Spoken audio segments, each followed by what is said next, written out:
Labadiena, regbio mėgėjai, sveikinamės iš didžiausio ir svarbiausio regbio miesto Lietuvoje, be abejo Šiaulių, ir sveikiname su vienu iš svarbiausių, turbūt rungtynių, istorinės rungtynės, pietinė derbis. Treneri, sunki diena ofise, bet aš taip pasižiūrėjau iš plika akim, jauniausias visų laikų vairas šiandien žaidė Baltijos Top lygoje. Jo, gerai pastebėjo, Agnai, tai mes tą ir akcentavom. Jo sunkias pamokas ir komandai tą patį sakiau, mes turėsim tą pergyventi. Mes to žingsnius, tą, sakykime, kartų kaitą, kažkokių tai traumų, kažkokio tai nepritekliaus, labai palengva ir labai sunkiai mes jį perinam, pergyvenam, bet visas šis sezonas buvo toksai tam skirtas ir bijau, kad tai gali užtrukti, iš to, ką matau. Pirmą kėlinį mes galėjom ir turėjom ką pasiūlyti, paskui antram kėlinį tikrai prastai sužinėm. Tai, bet, sakau, tie, kurie priema tai kaip pamokas, kaip patirtį, tai jie išliks, norės eiti toliau.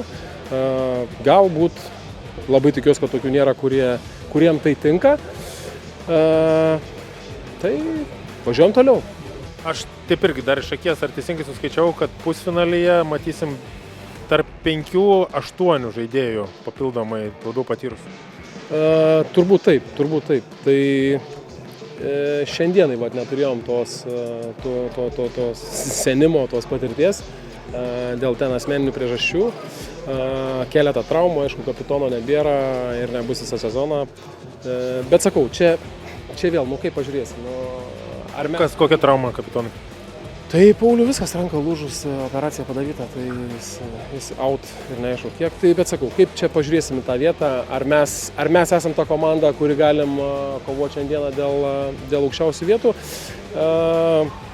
Turbūt nuo atsakymo sulaikysiu, bet suprantantiems tai, manau, yra aišku.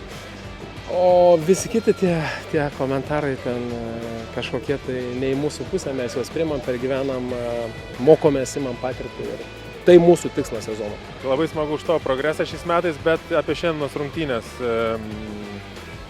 Turbūt rekordinė Baltrex pergalė per visą istoriją prieš Šiaulių Vairą, taškų skirtumų, bet pačios rungtynės tau, kas įsiminė, ką darėt gerai ir ką galima daryti dar geriau? Labai įsiminė mūsų puolimas, mes gal 80% puolėm, Vairas gal 20% gynės, mes kontroliavom kamuolį.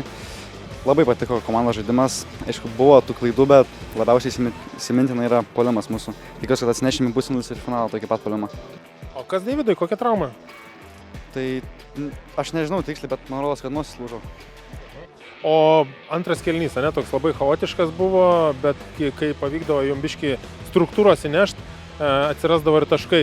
Ko trūksta būtent Baltrexui, kad ta struktūra dažniau atsirastų, nes visą sezoną žiūrint, kai jūs bandot labai stipriai interpretuoti žaidimą, improvizuoti, nelabai gaunasi, bet kai jūs grįžtate į savo struktūrą, viskas labai gerai stoja. Tai ko trūksta, kad jūs dažniau stotumėte tą struktūrą? Tai trūksta, kad dažniau turėtume tą struktūrą, nes dažniausiai mes puolam, bet per greitai viską darom, mes pasimetam, prarandam struktūrą ir tada būna toks chaosas. Aš dar tokį asmeninį klausimą turiu. Koks buvo treniruočių procesas ir koks buvo nusiteikimas prieš praėjusio turo dvikovą prieš Kauno Ąžuolą? Pirmas kėlinys, ten tiesiog sužvėrėjai išėjot. Ar tai buvo tikslas toks, taip žvėriškai eiti tas rungtynės, ar ten taip tiesiog gavosi? Tai aišku, buvo toksai tikslas gerai gintis per treniruotės. Mes suprantam, kad mes turim labiau akcentuoti gynybą, mes turim labiau treniruoti gynybą, nes per pastarąsias varžybas mes pastebėjom, kad šlubuoja mūsų gynyba, tai su vyrais pakalbėjom, kad reikia geriau pradėti gintis ir atsinešim tą gerą energiją į varžybas. Prieš Kauno Ąžuolą parodėm, kad galim gintis ir manau, kad atsinešim į pusfinalius ir finalą. Baigė šios rungtynės, užtikrinta Baltrexo pergalė 43-3.